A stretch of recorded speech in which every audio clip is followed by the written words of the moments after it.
5º do artigo 272 e ainda as expressões preferencialmente e sempre que possível utilizadas no parágrafo 1º do artigo 246 e do artigo 270 do CPC, que tratam das intimações por meio eletrônico. Por todo o exposto, excelências, eu reitero integralmente os demais termos do recurso apresentado e requeiro que o presente recurso seja conhecido e provido para que, diante das violações dos dispositivos legais, a respeitável decisão do Egrégio Tribunal de Justiça do Paraná seja reformada, reconhecendo-se a nulidade das intimações. Obrigada, excelências. Tem som, presidente. Antes de passar a palavra ao doutor Marcelo, eu volto a palavra ao eminente relator para o seu voto. E algum detalhe o senhor pode depois se manifestar. Pois não. Antes de mais nada, senhor presidente, eu faço a minha saudação à doutora Caroline, que fala pelo Bradesco, e o doutor Marcelo, que está aqui representando Jacílio. E a questão fulcral aqui, realmente, senhor presidente, diz respeito a essa validade ou invalidade da intimação, consoante a doutora Caroline destacou. O professor José Manuel da Arruda Alvim e seu filho, patrocinando o Bradesco, pediram a intimação deles dois.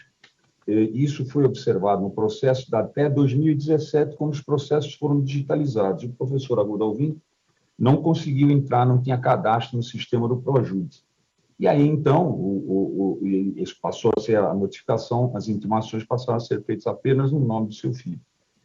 E aí o Banco Bradesco entende que essas intimações assim realizadas devem ser consideradas nulas, e o acordo do Tribunal do Paraná, que eu cito, a página 6 do meu voto, diz que não cumpriu o que deveria cumprir, e assim entendeu. A regularidade da intimação foi fixada com base em uma resolução do Tribunal de Justiça do Paraná, vai de acordo com a jurisprudência da Casa, que eu cito, nas páginas 7 e 8 do meu voto.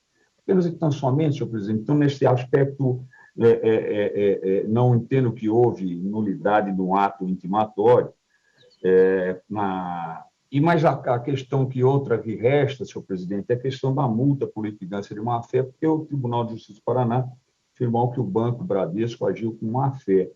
E eu digo que, para se reputar de má-fé, a parte de proceder de modo temerário no processo, modificando o teor das argumentações recursais à medida que reste vencido. Revela-se a má-fé pela falta de compromisso com a ética e a boa-fé esperada de todos aqueles que participam do processo judicial. Suma, senhor presidente, eu estou dando parcial provimento ao recurso do Bradesco apenas para afastar a multa por litigância de má-fé que foi imposta na origem. Muito obrigado, senhor presidente. Saudações aos senhores advogados. Marcelo, o único ponto que foi afastado é a questão da multa. Perfeito. Você quer se manifestar sobre esse ponto? Não, excelência. Tá bom. Então, com isso, então, proclamo o resultado. Por unanimidade, deram parcial provimento ao recurso especial, agradecendo a presença na tribuna da doutora Caroline e do doutor Marcelo. Muito obrigado. Muito obrigado. Boa tarde a todos. Obrigada, excelência. Boa tarde. Na sequência, chama a julgamento, recurso especial 1.969.653, Mato Grosso do Sul, relatoria da ministra Nancy Andrighi. Aqui nós temos o impedimento do ministro Ricardo Vilas Boas Coelho. Nós temos pedidos de sustentação oral, doutor Rafael Olímpio Silva de Azevedo, pelo recorrente Brasil Segue, e a doutora Marisa Schutzer e Del Nero Poletti, pelo recorrido Vanilton e Rosana Silva. Presentes? Presentes. Então, presente. Antes, consulto sobre a necessidade da leitura do relatório. Dispenso, excelência. Dispenso. Dispensado o relatório, o doutor Rafael tem a palavra para a sustentação oral pelo prazo legal. Obrigado. Boa tarde, ministro-presidente, doutor Sanseverino, ministra relatora, doutora Nancy Andrighi, membros da colenda terceira turma, representante do Ministério Público e servidores presentes. A esse causídico é uma honra participar dessa ilustre sessão. Serei breve porque sei que o tempo de vossas excelências é precioso. Trata-se de caso envolvendo seguro de dano, no qual o recorrido pleiteia indenização relativa a 11 apólices, das quais o reconhecimento da prescrição já se operou em 2 delas. Em fase instrutória, restou provada a perda de 76% da safra, advindo sentença reconhecendo a prescrição total do direito. Inconformado, o recorrido apresentou apelação, pleiteando o afastamento da prescrição e a condenação no pagamento do dano apurado, ou seja, 76% da colheita. A controvérsia exigiu a aplicação do artigo 942 do Código de Processo Civil, com resultado final apertado, de 3-2, afastando a prescrição em 9 propostas e condenando a companhia de seguros ao pagamento do montante superior ao dano, daí interposto recurso especial e demais recursos. Se não vejamos, excelências, no caso, a prescrição da pretensão autoral reconhecida em sentença em 2 votos divergentes é inquestionável. O recorrido acionou administrativamente 2 propostas que foram pagas no limite do dano apurado. A ação foi ajuizada cerca de 3 anos após a ocorrência do sinistro, quando já operada a prescrição. É isso que reconheceu o juízo monocrático e 2 desembargadores.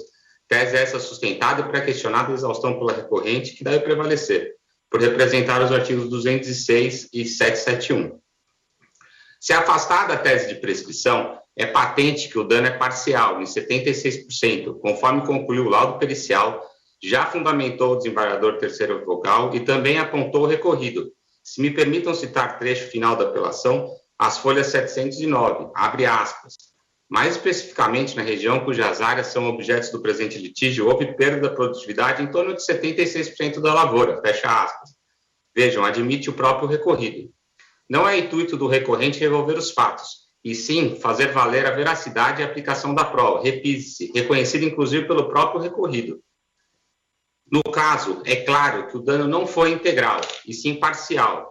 Sendo assim, o pagamento de indenização total do capital segurado gera enriquecimento ilícito e afronta diretamente aos artigos 757, 760, 781 e 884.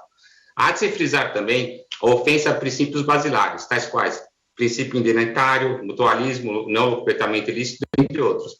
Se me permitirem, é ponto crucial que na fundamentação do acordo ora atacado foi reconhecido que houve perecimento de apenas 76% do plantio. Porém, na parte dispositiva do deciso, contrário senso, certamente por um lapso, houve condenação de valor do capital segurado correspondente a 100%. Percebam, o excedente não é sigelo. Eu fiz a conta há pouco e corresponde a mais de R$ 2 milhões. Como estamos tratando de seguro de dano, eventual pagamento a maior que o prejuízo auferido gera enriquecimento ilícito. Assim, guerreamos pelo afastamento do valor excedente de mais de R$ 2 mil, por ser expressão clara, ao nosso ver, de enriquecimento sem causa. Inclusive, demonstrando a mais boa-fé, e diga, sem com isso renunciar a qualquer tese, a companhia voluntariamente já depositou nos autos o valor correspondente ao apurado, 76%. Já dizia Confúcio, não corrigir nossas falhas é o mesmo que cometer novos erros. Na certeza que o Poder Judiciário, como de costume, ora através de sua alta corte e por expressão da Justiça, será a luz que tomará ao plumo o caso, excluindo o lapso do acórdão, que temos por convicção que passou desapercebido pelo respeitável Tribunal de Justiça do Mato Grosso do Sul, mas que pode gerar milhões, no caso, mais de 2 milhões de enriquecimento sem causa, me despeço humildemente, requerendo provimento ao recurso especial ora proposto em todo, ou, caso não seja o entendimento, corrigindo-se o citado, evitando-se assim enriquecimento sem causa e insegurança jurídica. Muito obrigado, presidente. Agradeço a sustentação oral e passo a palavra à doutora Marisa para a sua sustentação oral.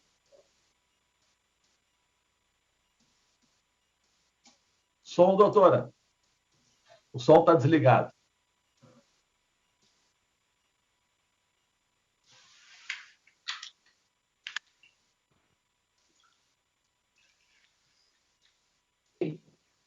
Estão me ouvindo? Agora está certo? Tá bom. Excelentíssimo senhor ministro Paulo de Tarso Severino, digníssimo presidente dessa igreja terceira turma, excelentíssima senhora ministra Nancy Andrighi, digníssima relatora deste recurso especial, senhores ministros, senhor procurador da República, senhora secretária e meu ilustre colega, doutor Rafael. Como as versões como a versão da recorrente e dos recorridos é bem diferente, eu peço licença, a diferença de versão não só em relação aos fatos, mas até o próprio conteúdo da causa e sua tramitação. Então, como essa diferença de versões existe, eu peço licença a Vossas Excelências para, em primeiro lugar, reler a súmula do acórdão recorrido, que é bem fundamentada, ela fala por si só, e ela traz em si todos os elementos constantes das objeções que serão colocadas pelos recorridos neste julgamento. Então, eu passo, com a licença de Vossas Excelências, a leitura da súmula do acórdão recorrido. Ementa, cobrança de seguros agrícolas, seguros de penhor rural. Alegação de prescrição rejeitada. Rejeita-se o argumento de ter ocorrido prescrição para a pretensão do recebimento da cobertura securitária de penhor rural e seguro agrícola, quando se constata que a empresa seguradora teve pleno conhecimento do dano ocasionado nas áreas objeto dos respectivos contratos com ela celebrados, em especial quando promove o pagamento de apenas 2 dos contratos de seguro agrícola. Ela pagou 2, deixou os outros de fora, deixando de efetuar o pagamento dos demais e mantendo-se omissa em informar os segurados sobre a recusa do pagamento e suas causas. Incidência na espécie do artigo 202, inciso 6 do Código Civil. Prossegue a ementa do acórdão recorrido, repito. Ação de cobrança de indenização securitária, seguros de penhor rural, prova farta nos autos sobre a existência de fatores climáticos que implicaram na perda da produção. Prova pericial que indica as causas que se constituíram em fato notório no Estado, em especial na região onde se situavam os imóveis cujo penhor rural foi segurado. Dever de adimplir a obrigação objeto da contratação. Recurso conhecido e provido na forma do artigo 1013, parágrafo 4 do CPC. E prossegue ainda a súmula, eu peço desculpas a Vossas Excelências, como ela é muito importante para, como eu disse, para esse julgamento. Havendo farta prova documental, em especial a prova pericial, atestando que dos períodos abrangidos pelos contratos de seguro firmados entre os autores e a seguradora ré, houve fatores climáticos imprevistos, como fortes e excessivas chuvas ou longo período de estiagem, em especial este último fator, que levaram os autores a sofrerem a perda quase total dos produtos plantados, é devida a indenização securitária em sua inteireza, em especial quando o Banco do Brasil S.A., empresa coligada à seguradora, executa as cédulas de crédito rural, estando patentes os prejuízos sofridos pelos segurados, processual civil, denunciada a lide ao IRB, resseguro, dever de restituir à seguradora denunciante nos limites dos valores contratados. Contra esse acórdão foram interpostos embargos declaratórios que foram rejeitados, seguindo-se o recurso especial com a sustentação de violação a inúmeros dispositivos da lei do Código Civil e do Código de Processo Civil já anunciados pelo meu colega doutor Rafael. O apelo foi indeferido na origem pela incidência da súmula 5 e 7. Subiu a esse egrégio STJ em agravo, sob a forma de agravo, que foi indeferido pela súmula 5 e 7. Seguiu-se agravo interno, indeferido pela súmula 5 e 7. E, finalmente, a recorrente seguradora interpôs embargos declaratórios que foram acolhidos pela ilustre ministra relatora para converter o agravo em recurso especial, que é o recurso que ora está sob o judicioso crivo de Vossa Excelência. Em primeiro lugar, eu quero esclarecer um fato que me parece de suma relevância para esse julgamento. É que ainda no bojo do agravo interno, a seguradora juntou aos autos um comprovante de um depósito judicial no valor de R$ 7.196.658 correspondente a 76% da condenação do acórdão recorrido. Ela fez esse depósito e juntou aos autos do agravo o comprovante. mas ressalvou, existe uma ressalva, na petição de juntada do comprovante, ela faz uma ressalva, aspas, deve-se ressaltar que o depósito supracitado deverá servir para a quitação dos contratos de empréstimo contraídos perante o Banco do Brasil para o financiamento da lavoura. E caso seja apurada a existência de saldo residual, este deverá ser repassado à autora. Ficou claro, então, neste momento, a partir desse depósito, que a seguradora, depositando 76%, propondo-se a depositar eventual saldo devedor e esclarecendo que o eventual depósito residual deveria servir para o quê? Para quitar os depósitos, os contratos de empréstimo feitos com o Banco do Brasil. Então, nesse momento em que ela fez esse depósito, a nosso ver, salvo melhor juízo de Vossas Excelências, a recorrente renunciou a praticamente todos os fundamentos de seu recurso especial, principalmente o da prescrição, e todos aqueles que envolvem os contratos de seguro, todos aqueles como já enunciados, restando, a nosso ver, um único fundamento, que é o do artigo 1022 do Código de Processo Civil. De qualquer modo, se a recorrente reconheceu que deve pagar o saldo residual, se o acórdão recorrido afirma que o Banco do Brasil está executando os contratos de empréstimo em sua integralidade, fica evidente que a correção do acórdão recorrido, no sentido de que a recorrente deverá pagar a integralidade da indenização. Aliás, não poderiam os recorrentes serem executados pela integralidade dos contratos e receberem da seguradora somente 76% desse valor. De todo esse quadro processual, portanto, resulta que o único fundamento remanescente, repito, a meu juízo, é o do artigo 1022, o fundamento no qual a seguradora sustenta a contradição não do acórdão ao qual ela opôs esses embargos aqui na instância especial, mas sim lá do acórdão recorrido, lá de baixo. Ela sustenta o quê? Ela sustenta contradição do acórdão em relação ao laudo pericial.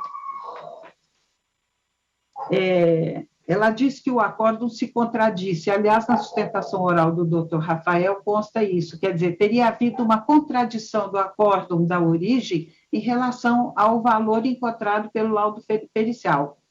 E, de fato, o perito, no seu laudo principal, ele concluiu, eu concordo, aspas, assim com fulcro nos estudos pretéritos e nos documentos juntados aos autos, as folhas 492, 530, resta demonstrado que houve perda estimada em 76% das lavouras em estudo. E sem mais considerações a acrescentar, tenho por encerrado seus préstimos. Ocorre que houve um laudo complementar para responder quesitos das partes. Esse laudo complementar se encontra em ESTJ, página 556. E nesse laudo complementar, o mesmo período disse o seguinte, aspas, considerando que 76% perdido no campo induz o produtor a nem colher o restante, porque do montante deduzir-se-á o frete, 7%, a colhedora 7%, e ainda ser submetido aos critérios dos grãos nos padrões CONSEX. É de se afirmar, portanto, que a perda foi total. Então, não se pode dizer que o acórdão se contradisse, ele se complementou. Ele disse que a perda foi 76%, porém, que considerando o valor do frete, o valor da colheita, os critérios da CONSEX, a perda foi total. Com todo respeito, esse esclarecimento vem sendo omitido pela recorrente. Sempre foi omitido, mas foi muito bem realçado nas contrarrazões do recurso especial. De onde se conclui que não há a menor contradição no acórdão a justificar o conhecimento do apelo pelo 1022. O acórdão não se contradisse, ele se baseou no laudo e no laudo complementar. Aliás, o próprio perito afirma que a recorrente não impugnou nem o laudo principal e nem o laudo complementar. Isso se encontra em ESTJ, página 578. Ora, a alteração nesta instância desse critério do acórdão, que com base no laudo principal e no laudo complementar concluiu que a perda foi total e que, portanto, a indenização deve ser integral, a alteração nessa instância, salvo o melhor juízo, esbarraria no óbice da súmula 7, como, aliás, vinha sendo reiteradamente dito no despacho denegatório do recurso especial, no agravo de instrumento e no agravo interno. Inadmissível, portanto, a nosso ver, o mesmo conhecimento do presente recurso especial.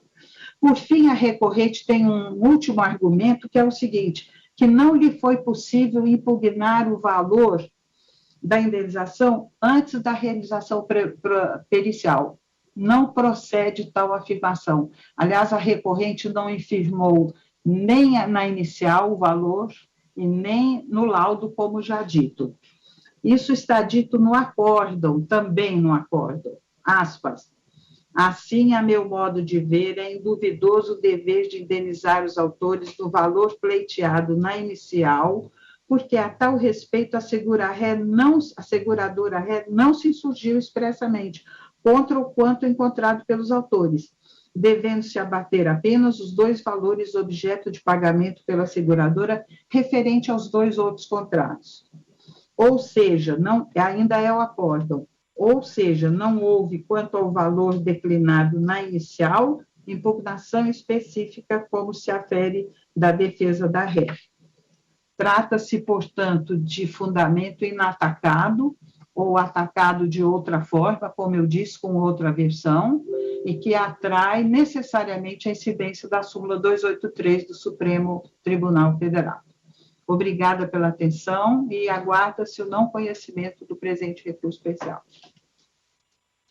Agradeço a sustentação oral. Retorno a palavra à eminente relatora. Senhor presidente, eu distribuí meu voto antecipadamente para os colegas. Se houver consenso, eu poderia ler apenas a ementa e depois, se fosse necessário, eu leria integralmente o voto, mas eu penso que Vossa Excelência deverá decidir como eu procedo. Senhor presidente, eu apenas, então, somente vou ressalvar a minha posição. Muito obrigado, senhor presidente. Penso, então, que basta a leitura da ementa mesmo. Qualquer dificuldade, eu posso ler o voto. E já agradecendo os advogados pela sustentação oral, digo-lhes que daqui a uns minutos o voto estará disponível no gabinete. Na origem, cuida-se de ação de cobrança proposta pelos recorridos, cujo objetivo era obter indenização prevista em instrumento contratual de seguro de penhor rural e seguro agrícola após a perda da lavoura de arroz e soja devido às intempéries climáticas ante a ausência de adimplemento voluntário da seguradora. O propósito recursal consiste em dizer, primeiro, se estaria caracterizada a contradição no acordo, na medida em que os elementos apurados no laudo informam a perda de 76% das lavouras e não 100%, de modo que a recorrente não pode ser compelida a pagar a indenização integral. Segundo propósito, o acordo impugnado padeceria de omissão, pois condenou a seguradora ao pagamento de indenização securitária no valor X, corrigida pelo IGPM-FGV, da data do evento lesivo e com juros de mora contados da citação, sem mencionar a quem seria destinado o citado valor. Terceiro, teria ocorrido em obscuridade, visto que a correção monetária foi fixada pelo IGPM-FGV da data do evento lesivo, isto é, entre 2004 e 2006, sem a especificação da data exata, o que impossibilitaria definir o início do termo da incidência da referida correção. Quarto, o pagamento de indenização referente a 2 contratações securitárias equivaleria a um ato inequívoco extrajudicial a possibilitar a interrupção do prazo prescricional.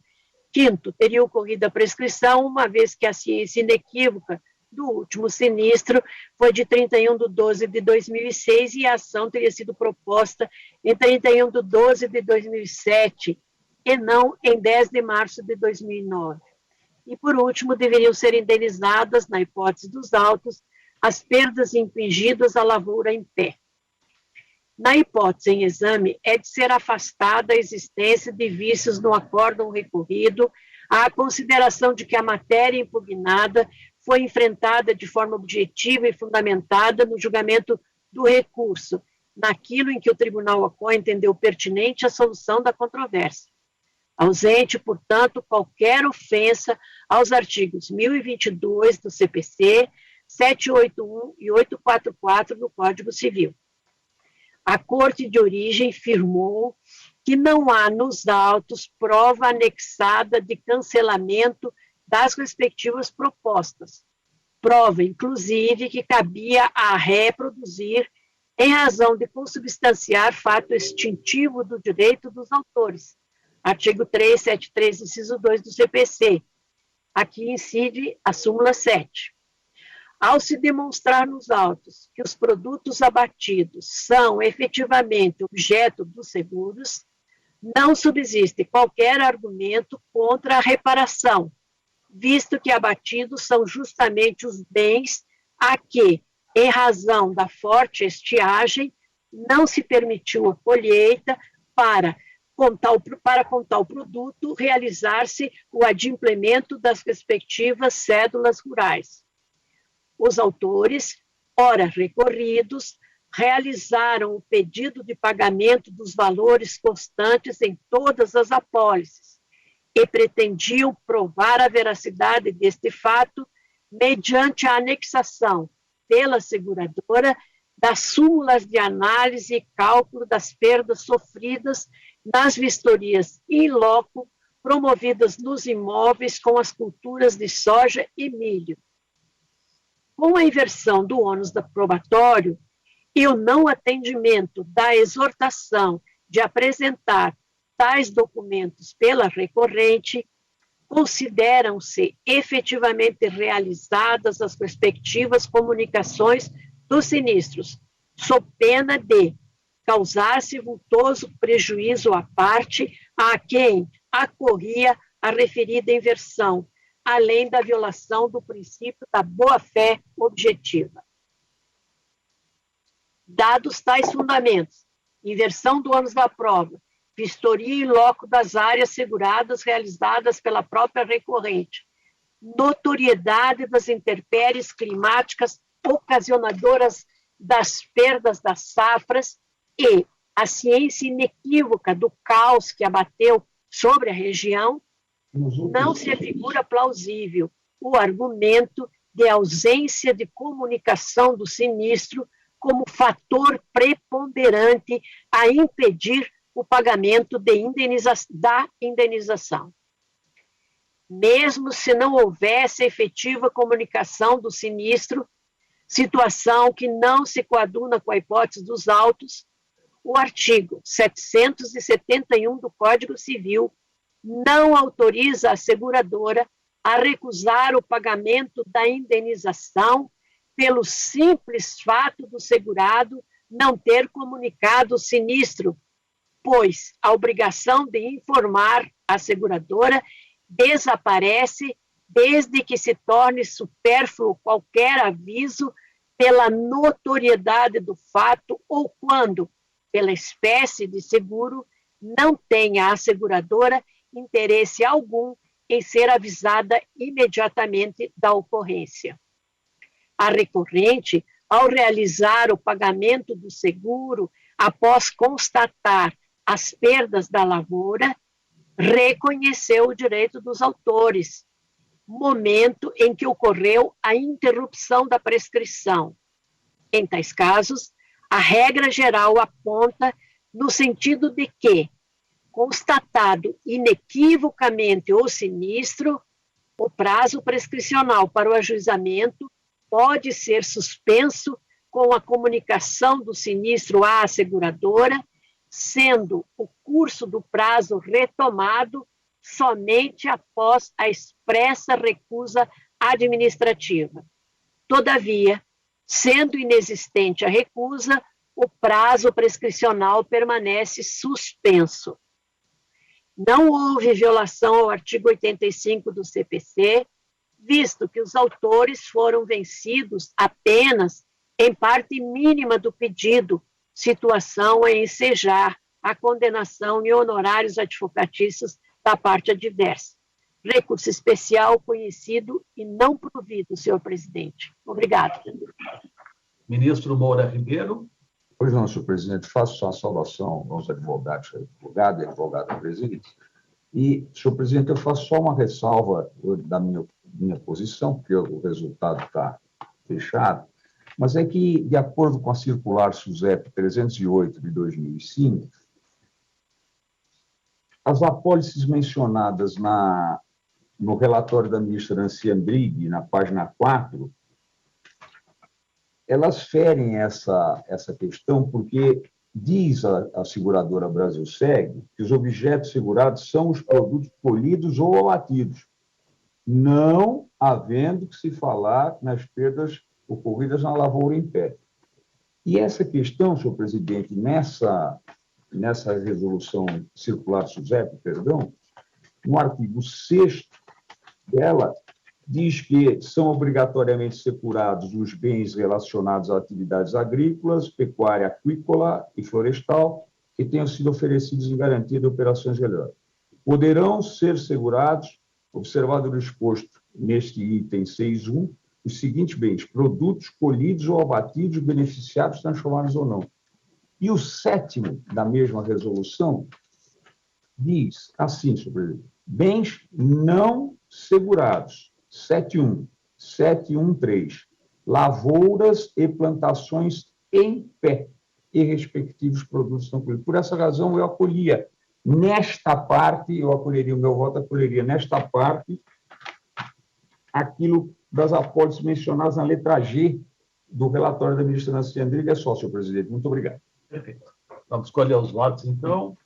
Bom, eu acompanho integralmente o voto da eminente relatora, com a vênia do ministro Moura.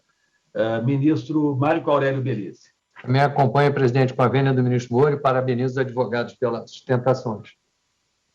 Então, proclamo o resultado. Por maioria, negaram provimento ao recurso especial, vencido em parte o ministro Moura Ribeiro, impedimento do ministro Ricardo Vilas Boas Cueva. Agradeço a presença na tribuna da doutora Marisa e do doutor Rafael. Obrigado. Presidente. Pois não, presidente. Pois não. Desculpe, presidente, pode ser que eu tenha interpretado mal, mas o ministro Moura disse que ia fazer uma ressalva. Eu só ressalvei isso. Não vou então, então é unânime. Eu só ressalvei isso na minha posição. É só isso, presidente, porque daí não fica por maioria. Perfeito. Então, por unanimidade, negaram provimento ao recurso especial com declaração de voto do ministro Moura Ribeiro. Perfeito? Obrigado.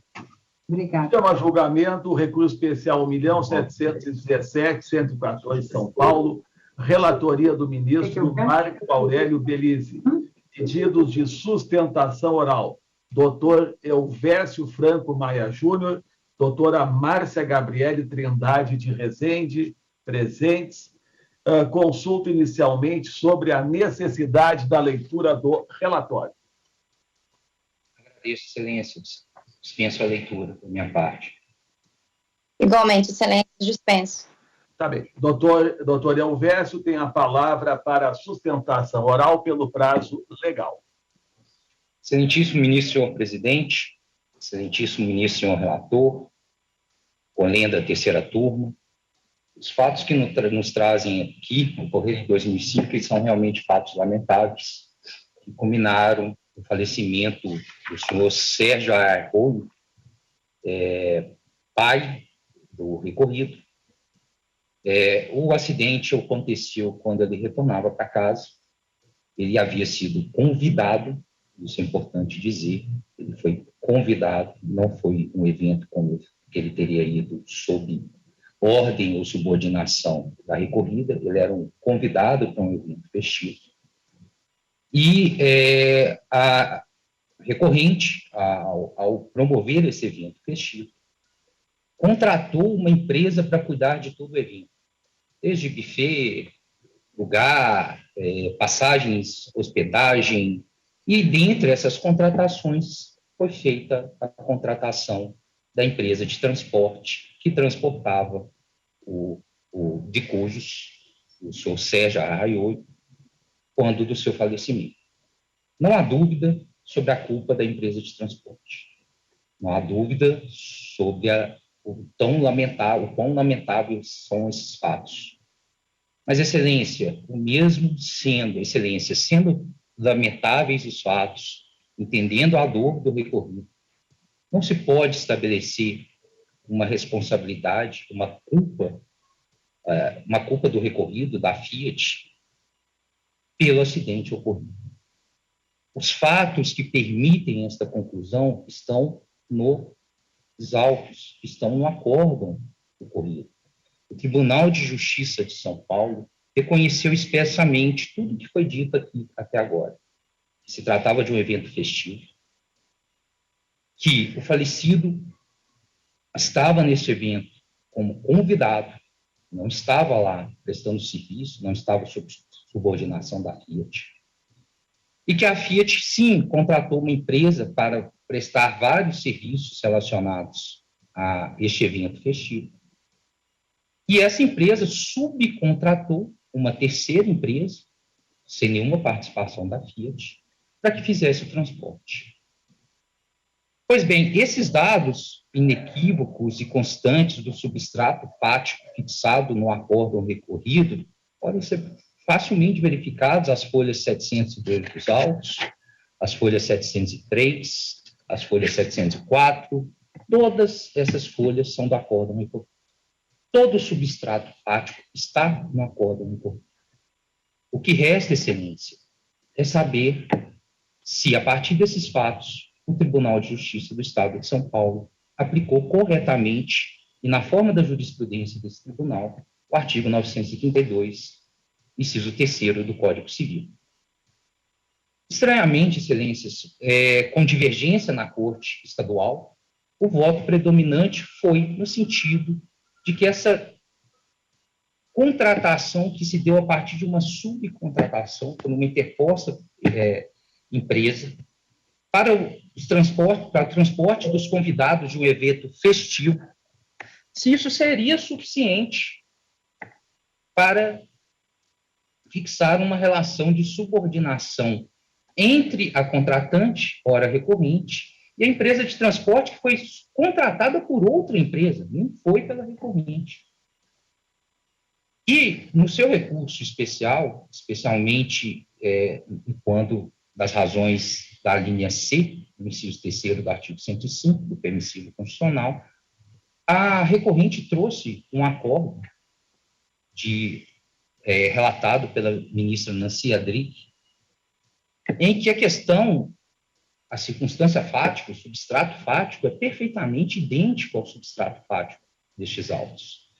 Aliás, naquele caso, há um agravante, porque a empresa subcontratada para fazer o transporte fazia transporte de funcionários da contratante, da tomadora do serviço de transportes. Ao contrário desse caso aqui, o transporte não era para trabalho, o transporte era para um evento festivo.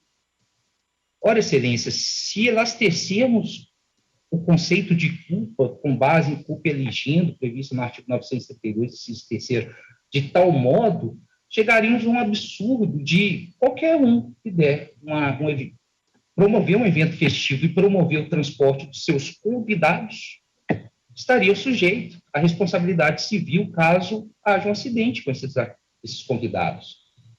Para se aquilatar o tamanho absurdo, imagine, Excelências, se, ao invés de contratar uma empresa de transporte terrestre, houvesse sido contratada uma empresa de transporte aéreo, comprada passagens, voo de carreira normal. Como dizer que a Fiat, montadora de veículos, teria responsabilidade, teria uma relação de comando com o piloto do avião, se fossem passagens aéreas. O mesmo valeria para outros exemplos. Se a empresa Maringá Turismo, que foi a empresa que contratou a empresa de transporte, houvesse optado e existisse na época Uber ou táxi, ela seria responsável se o acidente ocorresse dentro de um táxi? Dentro de um Uber? Aliás, hoje, excelência, aqui em Minas Gerais, o sotaque não nega a minha origem, está sendo inaugurada as câmaras empresariais do Tribunal de Justiça de Minas Gerais. Imagine se um cerimonial, que é comum ser contratado, mesmo em inaugurações feitas pela administração, pela Fazenda Pública, pelos tribunais, resolvesse fazer o transporte de convidados, de autoridades, oferecesse o mesmo que a empresa, ora recorrente, ofereceu à época do seu evento festivo. Seria o Tribunal de Justiça responsável? Obviamente que não. 932, inciso 3º do Código Civil não permite essa conclusão. Aliás, a jurisprudência deste tribunal, em casos semelhantes, não permite essa conclusão. Já citei aqui, como foi citado como paradigma na linha C do meu recurso, o caso, o acórdão 1.171.939 de lavra da ministra Nancy Andrighi. No mesmo sentido, também citando essa decisão da ministra Nancy Andrighi, há acórdão da 4ª turma de lavra do ministro Luiz Felipe Salomão, que de forma unânime aplicou o entendimento de que não basta a mera contratação, não basta uma relação de terceirização de um serviço pontual de transporte. É necessário subordinação. E como que a empresa vai ter subordinação se ela não teve nem contato com o transportador? Quem contratou a transportadora, repito, isso está nos autos, não precisa de analisar a súmula 7, não precisa revolver fatos e provas. Isso está no acórdão no corrido. Ela foi contratada para o evento festivo como um todo. O transporte era apenas uma pequena parte, que com certeza não constava com nenhuma fiscalização ou subordinação à Fiat. Então, por mais que sejam lamentáveis esses fatos, por mais que traga uma reação de tristeza ao recorrido, fato é que seria absurdo, inaceitável, aceitar a condenação da recorrente, ao total arrepio do artigo 932, inciso 3º do Código Civil, ao total arrepio da melhor jurisprudência que se aplica ao caso. E é por isso, excelências, acreditando que o meu cliente não pode ser responsabilizado por um fato sem que haja previsão legal, porque o 932 não encontra aplicação nos autos, como bem entendeu o voto vencido no Tribunal de Justiça de São Paulo. Aliás, foi muito pertinente o voto vencido no Tribunal de Justiça de São Paulo. A recorrente não pode ser condenada e não pode ser responsabilizada sem que haja uma previsão legal. E o 932, inciso 3º, artigo utilizado pelo acórdão recorrido, não se aplica ao caso. Como já decidiu esse tribunal em diversas vezes, como já decidiu essa turma, inclusive em julgamento que também se remete ao 1.171.939, que é o paradigma, mas no 1.673.064, essa turma, com essa formação, adotou um entendimento semelhante, de que é necessário mais do que a contratação, é necessária a subordinação. E essa subordinação não houve. E, por isso, não pode ser a Fiat, ora recorrente, condenada a indenizar, condenada a assumir a responsabilidade civil que ela não tem. E é com essas palavras que eu encerro. Excelência, agradeço a atenção de todos. Obrigado. Agradeço a sustentação oral. Antes de passar a palavra à doutora Márcia, eu retorno a palavra ao eminente relator. Senhor presidente, encaminho o voto aos colegas, vou pela ementa aqui, se tiver alguma dúvida, eu leio o voto todo e também, se houver a necessidade, eu ouviria a doutora Márcia Gabriele.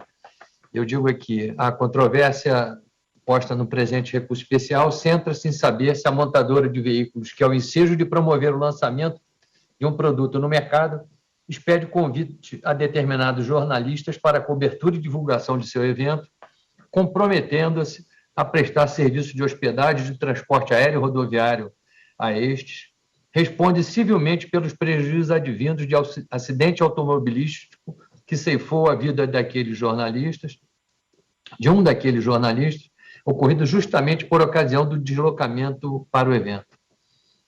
De acordo com a moldura fática delineada na origem, a montadora de veículos demandada assumiu a obrigação de prestar o serviço de hospedagem e de transportes aéreo e rodoviário a um grupo de jornalistas, tendo para a consecução de tais compromissos contratado a empresa de turismo, a qual subcontratou o serviço de transporte rodoviário a uma terceira empresa não figurante do processo. Não se trata juridicamente, como sugere a recorrente em seu razoado, de ter procedido a um simples envio de convite de cortesia a um grupo de jornalismo, incerto nos chamados contratos benéficos, em que apenas uma das partes ofere benefício ou vantagem, regido pelo 392 do Código Civil. A montadora de veículo comprometeu-se a promover o serviço.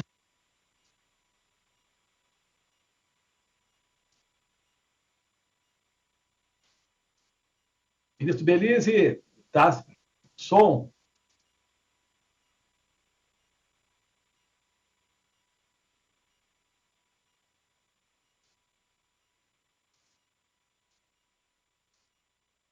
Presidente, não sei como é que some o meu som, não, mas tem acontecido aí, mas... Eu parei onde, presidente? Aqui, o de transporte aéreo e rodoviário em favor do grupo de jornalistas a ser prestado não de modo desinteressado, mas sim com claro propósito de beneficiar sua atividade econômica por meio de cobertura jornalística e divulgação do lançamento do seu produto, no que residiria sua remuneração indireta.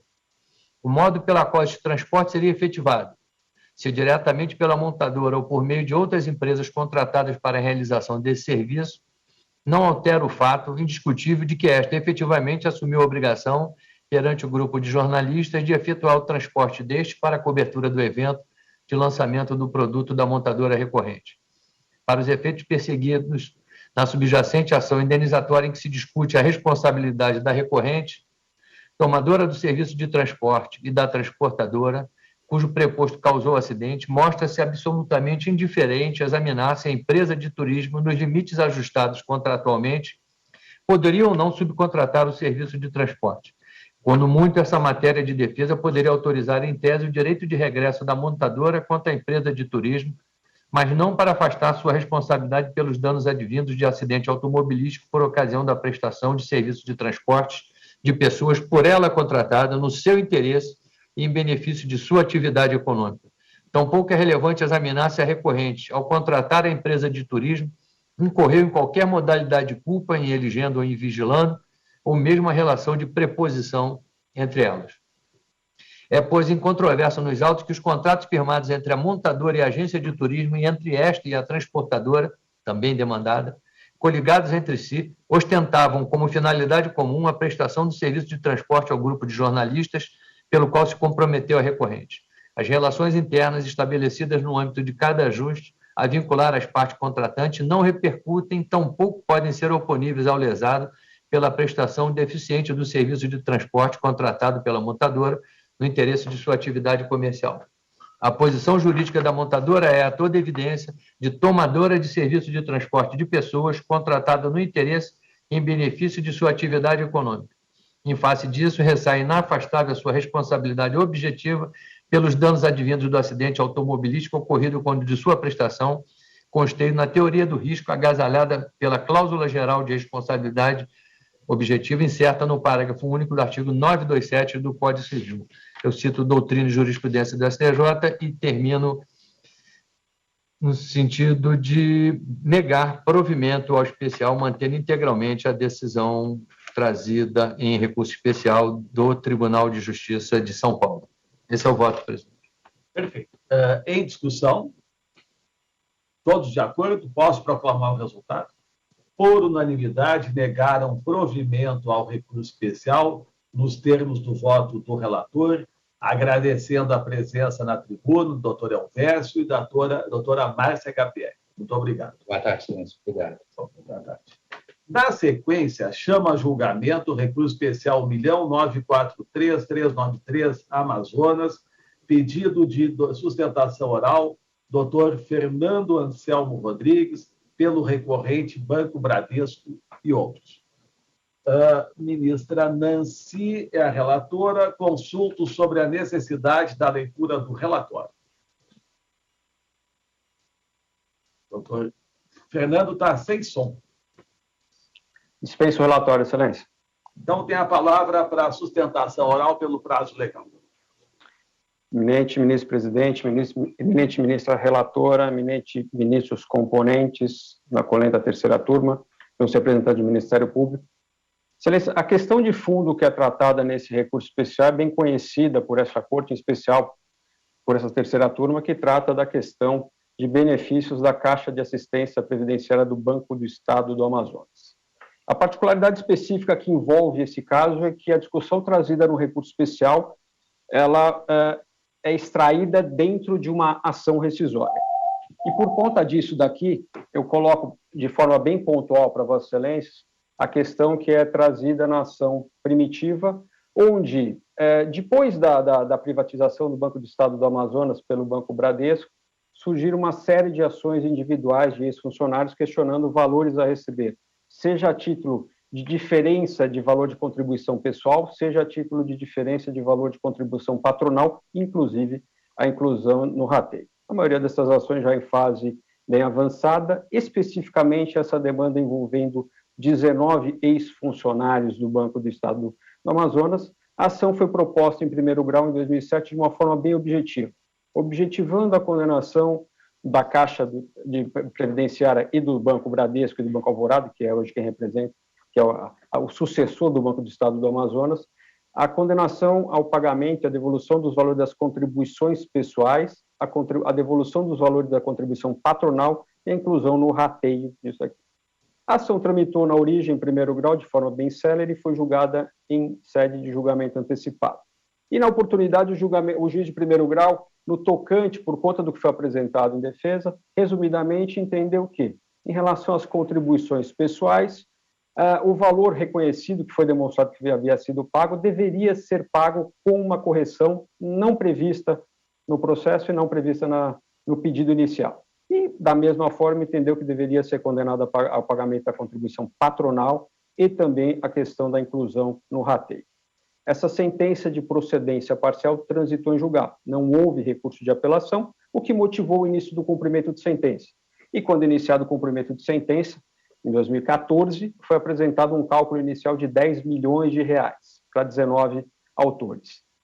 Isso motivou a propositura da ação rescisória perante o Tribunal do Amazonas, com pedido de tutela. A tutela não foi concedida, a contestação dos 19 autores se limitou a 3 folhas, onde basicamente sustentava que a sentença não teria que ser rescindida, porque o que o banco e a Caixa de Assistência Beneficiária buscava era somente a alteração do julgado que deveria ter sido feito via apelação, o que evidentemente foi rejeitado. A questão foi trazida para julgamento do colegiado depois de alguns anos, e num primeiro momento, por maioria de votos, a ação foi julgada improcedente. Mas como existia uma inconsistência no relatório e no voto dos vencidos, dos esmagadores vencidos, em sede de embargos de declaração, o relator, na oportunidade, houve por bem alterar em parte o julgado e julgar a ação parcialmente procedente, em que resumidamente decidiu. Em relação a 15 dos 19 autores, era decretada a prescrição, indistintamente, seja da verba patronal, seja da verba pessoal. Em relação à questão envolvendo os pontos de devolução de valores e a inclusão no rateio, se entendeu que não haveria motivo para justificar a alteração do julgado. Então, com base nesse fundamento, a ação foi julgada parcialmente procedente, o que motivou, na sequência, a retomada do cumprimento de sentença. Então, em paralelo ao cumprimento de sentença que já tramitava em primeiro grau, a ação rescisória foi julgada e, evidentemente, se buscou implementar a decisão.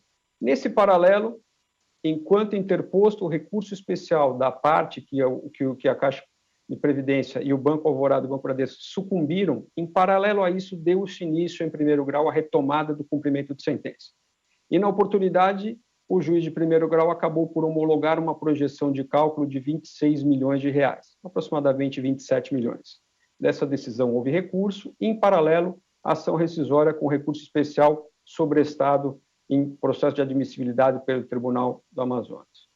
A questão, em paralelo à tramitação no tribunal local, foi discutida a impossibilidade, mas chegou um momento em que o juiz de primeiro grau, não obstante a procedência parcial da ação rescisória, a demonstração do reconhecimento de prescrição em relação a 15 dos autores, numa interpretação que foi também ratificada pelo tribunal, entendeu que não existia óbice e era, sim, o caso de dar sequência ao cumprimento de sentença com ordem de pagamento dos 26 milhões de reais, com liberação em nome do advogado das partes. Na oportunidade, num primeiro momento, se pleiteou e se obteve perante o Conselho Nacional de Justiça, com o ministro Humberto Martins, uma liminar que sobrestou o levantamento e qualquer movimentação na origem até o julgamento de um recurso.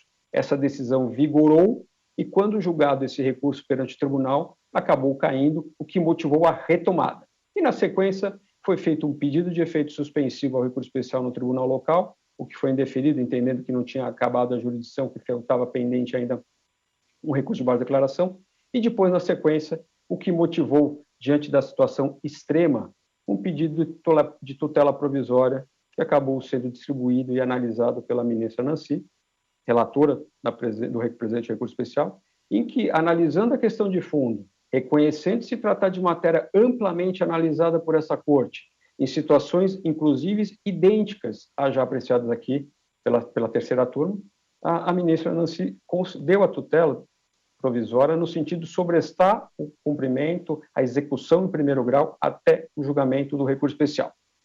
Essa tutela provisória vem sendo processada em apartado, em segredo de justiça.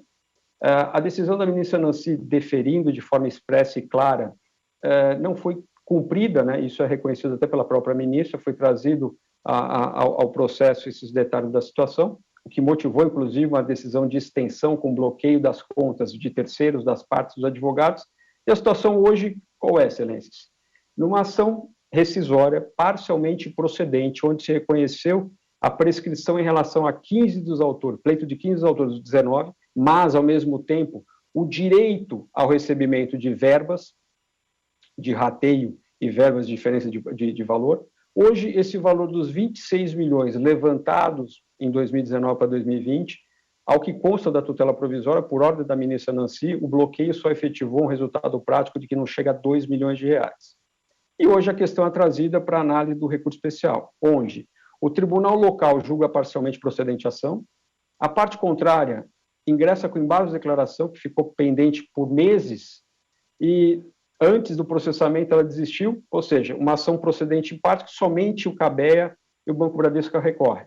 E onde é trazida a questão de fundo, que envolve exatamente isso.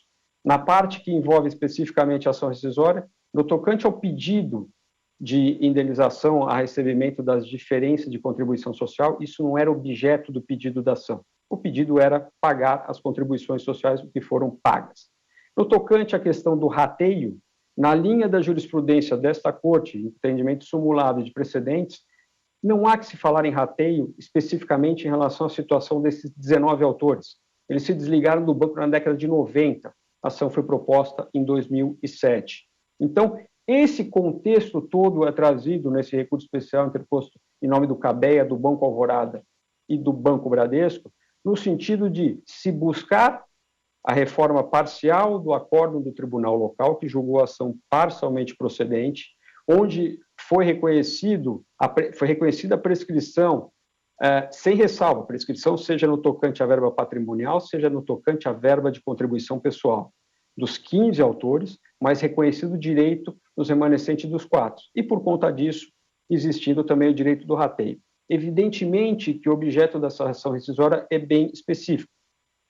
O que motivou na oportunidade foi trazido na tutela provisória que a ministra Nancy analisou, mesmo com essa decisão provisória, mesmo com essa procedência parcial, em primeiro grau, em posicionamento aceito, admitido pelo tribunal, a ação vem tramitando normalmente os 26 milhões, ele reconhece o direito de todos os autores, ou seja, não se leva em conta a prescrição, não se leva em conta a questão do rateio, e reconheceu-se um direito a 26 milhões. É uma decisão provisória, isso é objeto de um recurso especial, que, inclusive, por coincidência, analisando, eu verifiquei que foi distribuído ontem, ele tinha subido, ele foi admitido na origem e subiu para a ministra Nancy, foi distribuído ontem, no final da tarde de ontem, que trata toda essa questão, ou seja, a ação rescisória nós estamos analisando pontos que buscam reforma da sentença, mas como a interpretação que está sendo dada pelo tribunal está equivocada, isso motivou um novo recurso especial, que foi agora distribuído ontem no final da tarde para a ministra Nancy,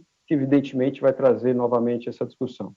Então, excelências, não querendo me estender mais, mas fazendo esse panorama por cima do processo, tratando de questão já sedimentada no tribunal e pela particularidade de ter uma questão processual, por se tratar de uma ação rescisória, onde não existia um pedido de condenação, um pedido inicial de condenação de diferença somente de contribuição pessoal, o que foi pago, espero que nesse sentido seja reconhecida o julgamento extra petita da sentença rescindendo, que foi rejeitado pelo tribunal, como também seja reconhecida a inexistência de direito de rateio desses ex-funcionários, na medida em que, quando foi feito o rateio, todos eles estavam desligados, sem planilha nos autos, que eles receberam as contribuições em 1990, 1991, e a ação foi proposta em 2007. Então, esperando nesse sentido, excelência, que o recurso especial seja provido na extensão total, inexistindo recurso da parte contrária, espero que o recurso seja conhecido e provido, reformando-se a parte que foi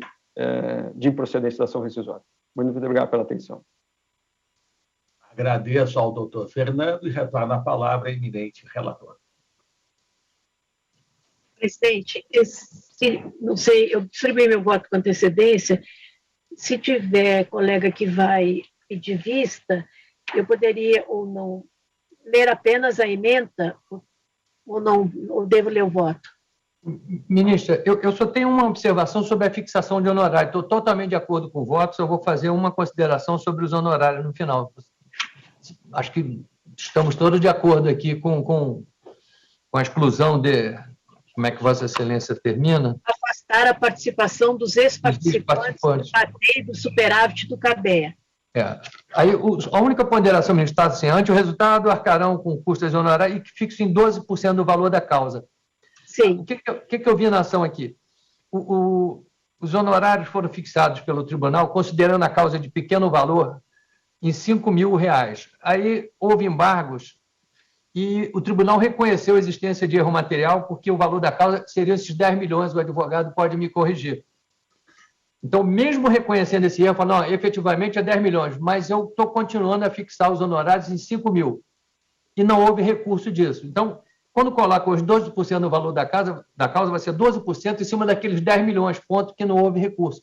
Então, a sugestão é, em vez de ter que majorar o honorário, mas majorar sobre esse fixo de 5 mil, majorar alguma coisa para 10, para 8, para 12, mas no valor fixo, sem percentual sobre o valor da causa, que essa matéria não foi devolvida. Era só uma ponderação sobre a fixação dos honorários, que está em 5 mil. Acho que podíamos subir isso, porque houve sucumbência recursal. É só essa observação. Eu estou de pleno acordo com o eminente ministro Belize, e os colegas digam qual o valor. Eu faço alteração na parte relativa à fixação dos honorários. Eu botaria alguma coisa assim, 7 mil, 8 mil, 8 mil. Subiu um pouco isso aí, né? Só isso. 7 mil, porra. 7 mil. 10, podemos colocar 10 mil? 10 mil. 10 mil? Perfeito. Então, os colegas considerem alterada a parte onde eu fixo os honorários para majorá-los para R$10 mil. Perfeito. A ementa, acho que eu nem preciso ler, o ilustre advogado já ouviu, né? E o voto ficará à disposição de Sua Excelência, ao tempo que agradeço a manifestação pela sustentação oral, que foi muito histórica, por todo o histórico desse processo. E se o senhor puder me mandar o número do processo que o senhor disse que chegou ontem, eu ficaria grata, para que se possa julgar o mais rápido possível. Então, presidente, conheço e parcialmente provejo, e o provimento é no sentido de afastar a participação de ex-participantes do rateio do superávit do CABEA. Proclamo, então, o resultado. Por unanimidade, deram parcial provimento ao recurso especial nos termos do voto da relatora, agradecendo a presença na tribuna do doutor Fernando Anselmo Rodrigues. Muito obrigado. Boa tarde, Excelência. Na sequência, chama a julgamento da minha relatoria o recurso especial 1.848.036 de São Paulo. Aqui nós temos pedidos de sustentação oral do doutor Eduardo Bastos Furtado de Mendonça, pelo recorrente Google, e do doutor Venceslau Tavares Costa Filho, que é pela outra parte. O doutor Venceslau está presente? Doutor Venceslau está ingressando, ministro. Por enquanto, não. Doutor Auxiliador está presente? Não, está inscrito. Ele ainda não ingressou, ministro. Ele está tentando ingressar aqui. Deve estar tendo algum problema técnico.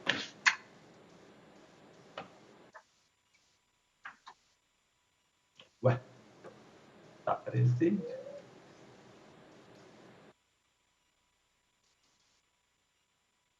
Eu consulto se eu posso chamar, doutor Eduardo, também o recurso especial 1.840.848. Embora sejam diferentes autoras, o tema é exatamente igual, né? E os advogados os mesmos. Os mesmos, né? De acordo, Excelência. Doutor Venceslau, ele estava inscrito para a sustentação oral, mas não está presente, né? Ele tá tentando ingressar. Inscrito Né? na minha papeleta, não. Lá.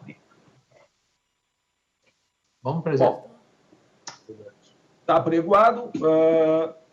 Eu consulto o doutor Eduardo sobre a necessidade da leitura do relatório. Não, Excelência, dispenso. Eu encaminhei para os colegas o meu voto. Eu pergunto se há necessidade da sustentação oral, embora seja recorrente um deles, no primeiro... Eu fui vencido ao lado da ministra Nancy no recurso especial 1930-256, que tratava exatamente da mesma matéria, um modelo, não é, que contratou fotos para aparecerem num determinado num veículo, uma revista. Depois essas fotos foram divulgadas e ali se discutia a aplicação ou não do artigo 21 do Marco Civil da Internet, que é basicamente que corresponde ao modelo Notice and Takedown de outras jurisdições, né? E que dispensa o modelo da reserva de jurisdição consagrado no artigo 19 do Marco Civil da Internet. Artigo 19 que, aliás, se encontra sob análise do Supremo Tribunal Federal no tema 987, né, de repercussão geral, onde se discutirá a constitucionalidade ou não desse dispositivo. Como a quarta turma não tem julgado sobre o tema e o Supremo continua com esses temas pendentes, eu me reservaria o direito de insistir nessa tese na qual fui vencido para um momento posterior, porque acho que ainda não é o momento de afetar a segunda sessão, não é? Não tem precedente lá, exatamente. Por isso que o ministro Paulo trouxe. Presidente, eu também, como sou vencida na tese e ainda há possibilidade de continuar insistindo com ela, eu também gostaria, eu pediria vista, não sei o que o ministro Cueva vai fazer. Eu não gostaria de apenas ressalvar o meu ponto de vista, porque a matéria não está totalmente decidida, definitizada no consenso das turmas. Então... Não tem problema nenhum. Sim, que eu apresentaria um voto vista em conjunto com a ministra Nancy, no mesmo momento em que ela apresentasse também. Perfeito. Então tá. Doutor Júlio tem a palavra, doutor Júlio, para a sustentação oral. Pois, desculpe, ministro. Vossa Excelência fala de mim? Desculpe, Vossa Excelência está falando comigo, ministro? Não, doutor Júlio Borracho, que entrou agora. Perdão, desculpe. Excelência, pela ordem, podem me ouvir? Sim. Estamos ouvindo. Tá ok. O doutor Venceslau, ele está com alguns problemas para conectar, ele estava conectado até muito pouco tempo. Caso necessário, eu posso fazer a sustentação oral no lugar dele. Tá bom. É necessário, né? Então, você tem a palavra para a sustentação oral nos dois processos já. Tá ok. Excelências, eu vou tentar ser aqui o mais breve possível. Deixa eu só abrir aqui. Tá ok. No caso, como Vossa Excelência já trataram no outro recurso especial que foi julgado em outubro, aqui trata-se de uma modelo fotográfica que tinha um contrato de cessão de imagem com a editora Riquidan, e essas imagens, essas fotos contratuais, elas ficariam restritas exclusivamente ao site da editora, onde as pessoas pagariam pelo acesso a esse conteúdo. A modelo, ao verificar que a imagem dela começou a tomar uma proporção completamente distinta, sendo divulgada em locais não previstos por ela anteriormente, ela entendeu que aquilo, além de violar a intimidade dela, a privacidade, desgastava a imagem dela, e ela buscou catalogar todas as URLs de ingerência do Google, exclusivamente na aplicação Blogger, e denunciou esse conteúdo como violação de direitos autorais. Isso não foi feito uma vez, isso não foi feito duas vezes, foram mais de 30 denúncias extrajudiciais de violação de direitos autorais.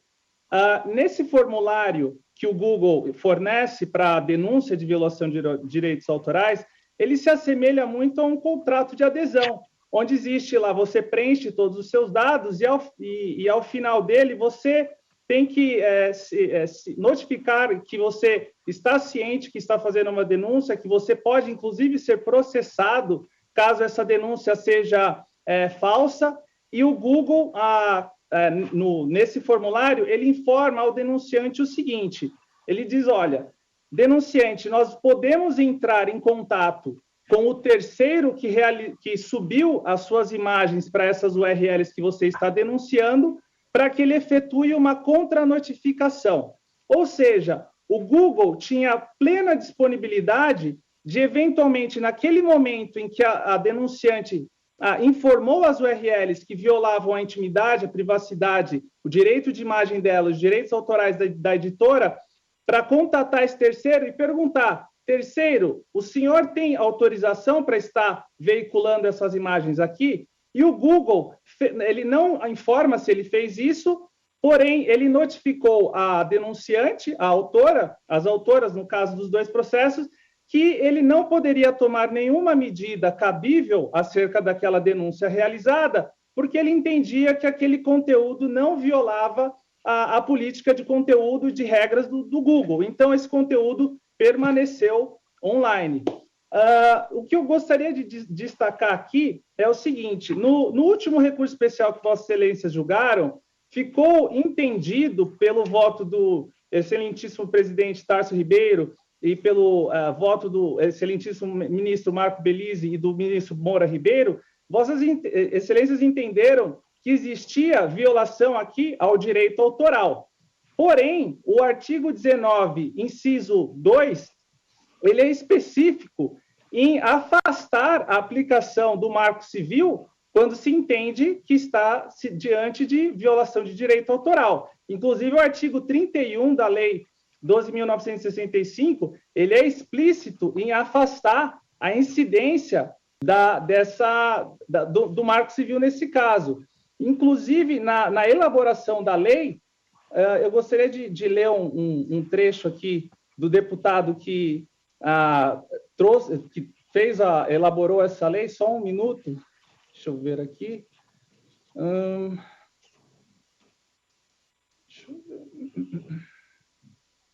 Aqui, ele diz o seguinte, na elaboração desse projeto de lei que originou o Marco Civil, ele diz o seguinte, ao não se tratar explicitamente de direitos autorais no projeto, cresceu a preocupação de alguns setores que alegaram que tal omissão levaria à exigência de ordem judicial para a retirada de qualquer conteúdo que violasse direitos autorais, o que significaria um tratamento antecipado ao tema, antes da reforma da Lei de Direitos Autorais. E, no final, ele emenda, ou seja, mantém-se o status quo.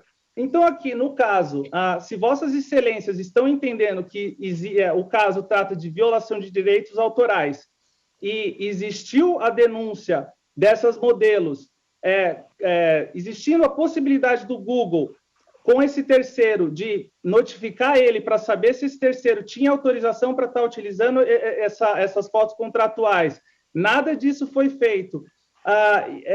Não seria aplicável aqui o Marco Civil. Então, a partir do momento que existiu a notificação dessa modelo pedindo para que essa obra contratual, que viola os direitos de intimidade, privacidade e imagem dela, fossem excluídas dessas URLs.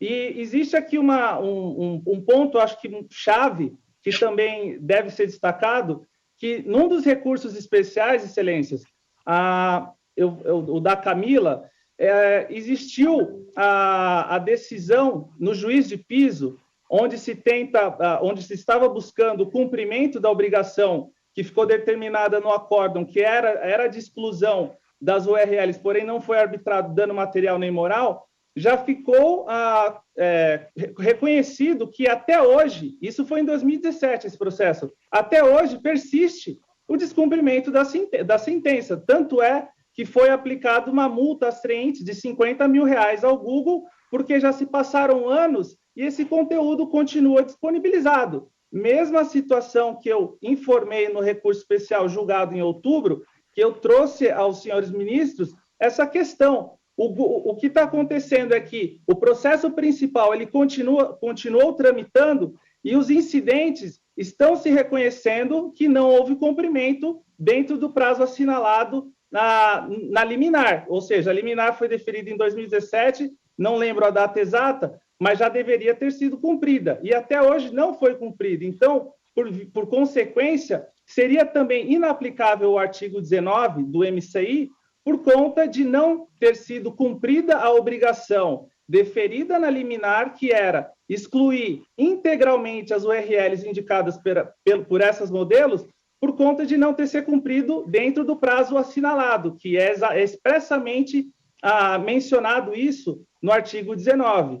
Então, por via de regra, temos aqui a inviabilidade de se aplicar o artigo 19 por estarmos tratando de direitos autorais, conforme Vossa Excelência já reconheceram no recurso especial julgado anteriormente.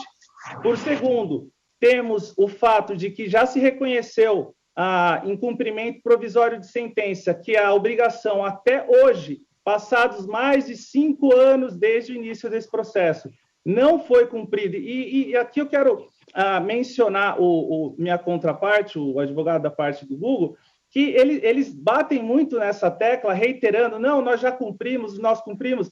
Em todos os processos eu estou conseguindo comprovar, às vezes até mesmo por prova pericial, que o Google não cumpriu essas obrigações. Então, assim, eles tentam dar esse ar de que eles já cumpriram todas as obrigações quando não ocorreu. E, nesse caso, um dos recursos especiais aqui posto a julgamento já foi reconhecido por decisão do juízo de piso que não existiu o cumprimento da obrigação de fazer deferida na liminar. Então, diante de todos esse cenário e trazendo aqui a jurisprudência do voto que eu até mencionei, do caso da modelo, agora esqueci o nome, me desculpe, perdão. Só um minuto. Foi um caso muito emblemático aqui, em que se reconheceu que a violação da intimidade, ela enseja os danos morais. Então, assim, agora esqueci o nome, mas, enfim, em resumo, esse acórdão, ele entende que a publicação de fotos de uma modelo em local diverso daquele contratado viola a intimidade da modelo. E aqui estamos diante da mesma exata situação. Se Vossas Excelências, se esse egrégio Superior Tribunal de Justiça já reconheceu anteriormente que a publicação das fotos de uma modelo em local diverso do contratado viola a intimidade dela, por via de regra, deveríamos aqui aplicar o artigo 21, porque estamos aqui, ainda que como o ministro Belize entendeu que existe uma violação da intimidade, mas que, em tese, não seria o foco principal do processo, por via de regra, deveríamos, sim, aplicar o artigo 21, porque é uma exposição, um desgaste à imagem dessas modelos que não estava previsto, elas tiveram a atitude de catalogar todas as páginas onde a imagem delas estava sendo ilicitamente divulgada. O Google teve plena oportunidade de notificar o terceiro, de entender se esse terceiro tinha algum tipo de autorização para estar veiculando a imagem dessas modelos nessas URLs. Ele não fez absolutamente nada. Então, o que acontece aqui no caso é que a única parte inocente, no caso, que são as autoras modelos, que não fizeram absolutamente nada de errado, buscaram impedir uma violação à imagem delas, à intimidade, à privacidade, e isso não ocorreu, elas seriam sucumbentes numa relação jurídica entre Google e esses terceiros, que elas não têm nenhuma culpa aqui, elas fizeram tudo certo, absolutamente tudo certo, denunciaram, informaram. Então, assim, dado esse cenário fático de inaplicabilidade do MCI, de existir as denúncias, de se tratar de violação de intimidade delas, eventual aplicabilidade aqui, entendo, do artigo 21, entendo que cabem, sim, os danos morais em ambos os casos e cabem o arbitramento de danos materiais por conta do Google não ter cumprido as obrigações deferidas na liminar, fato esse já comprovado por decisão, inclusive com arbitramento de multas treintes de valor elevado, de R$50 mil, por um descumprimento que até hoje já perdura há quase 6 anos, Excelência. Então, isso é o que eu tenho para trazer para Vossa Excelências. Agradeço o tempo aqui e devolvo a palavra ao excelentíssimo presidente. Muito obrigado. Agradeço ao doutor Júlio e passo a palavra ao doutor Eduardo. Excelentíssimo senhor presidente, pergunto se me ouvem bem, por favor. Muito obrigado, senhor presidente. Excelentíssimos senhores ministros, senhora ministra Nancy Andrighi, senhor representante do Ministério Público, sempre uma honra vir a essa tribuna. Eu não vou refazer toda a exposição da questão de mérito, porque ela foi enfrentada recentemente, enfim, há menos de um mês, por essa turma, e, portanto, nos reportamos nos detalhes aquele julgamento. Eu gostaria de expor muito rapidamente o argumento central e tecer umas poucas considerações sobre alguns pontos que foram mencionados na sustentação do Dr. Gorrassi. Em primeiro lugar, a Google não alega, ao contrário do que parece supor o Dr. Gorrassi, a parte autora, que a publicação das fotos seja lícita, deva ser permitida, ou que esses modelos não teriam direito a algum tipo de ressarcimento. A questão não é essa. A questão aqui é saber se essas imagens, esse conteúdo, ele se adequa e se enquadra na previsão normativa do artigo 21 do Marco Civil da Internet, ou se ele se adequa à previsão normativa do artigo 19 do Marco Civil da Internet, que, naturalmente, não impede de forma nenhuma nem a remoção de conteúdo, nem a obtenção de dados para a responsabilização dos responsáveis. Portanto, toda a argumentação em torno da alegada falta de proteção jurídica por essa violação, ela não tem casamento, ela não é correspondente ao que se discute nos autos. A Google não alega de forma nenhuma que essa exposição deva ser tolerada.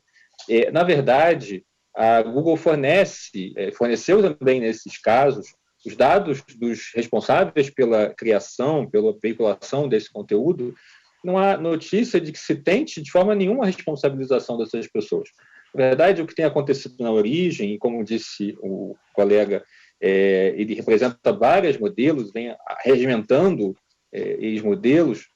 O que vem acontecendo é uma tentativa muito grande de dificultar o cumprimento da obrigação. Novas URLs são fornecidas a cada momento, e aí se alega descumprimento com base em URLs diferentes daquelas que foram fornecidas inicialmente. Então, é uma situação quase de indução de litigiosidade, uma situação muito difícil.